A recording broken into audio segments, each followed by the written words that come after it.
People often consider hanging leg raises to be a great ab exercise, but in fact, they're not an ab exercise, they're a hip flexor exercise. Anytime you do this movement, you're working your hip flexors. The abs only crunch the spine, they don't lift the legs.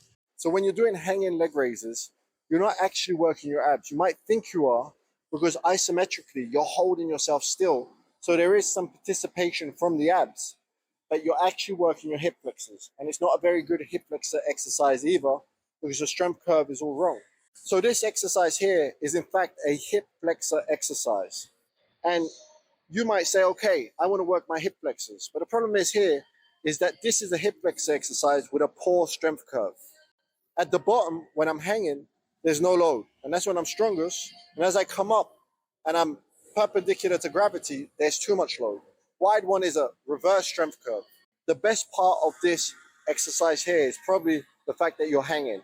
And hanging can be a good thing to decompress the spine and to decompress the shoulders. If you're going to work your hip flexors, hanging leg raises are such a poor exercise because not only is the strength curve all wrong, but it's very rare for us to move both our legs up at the same time. Maybe when we're jumping, maybe in some situations in jiu-jitsu where you're grappling, but in general, our hip flexors were meant to move one leg at a time. And one of the reasons this can be problematic is when you move both legs at the same time is because your hip flexors attach up through your hip onto your lumbar spine. And when both hip flexors are active at the same time, it could pull your pelvis into anterior pelvic tilt, causing back strain, causing back problems. So ideally, you would want to work one hip flexor at a time, and I'll show you an exercise how to do that. Most people think this is an ab exercise, but it's not. Your abs are working isometrically, but this now here, my hip flexors are fully engaged.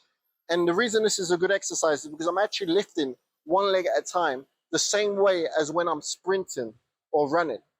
And the strength curve on this exercise is very good because at the bottom here, I get maximum tension. And as I come up and my muscle gets shorter, I unload. So if you're going to work your hip flexors, this is one of the best ways to do it. This is another good exercise if you want to work your hip flexors unilaterally rather than bilaterally, which causes back strain because the hip flexors attach up onto the lumbar spine and can cause anterior pelvic tilt. So this machine here is one of the best machines in the gym. Most gyms don't have it, but if you have access, start using this machine. This motion here is the exact motion of the hip flexor. And I'm working it unilaterally. And because the cam here is round, it gives me a smooth, consistent strength curve the whole way through. So if you don't want to do it lying on the bench, doing the butterflies, this is another great version for the hip flexors.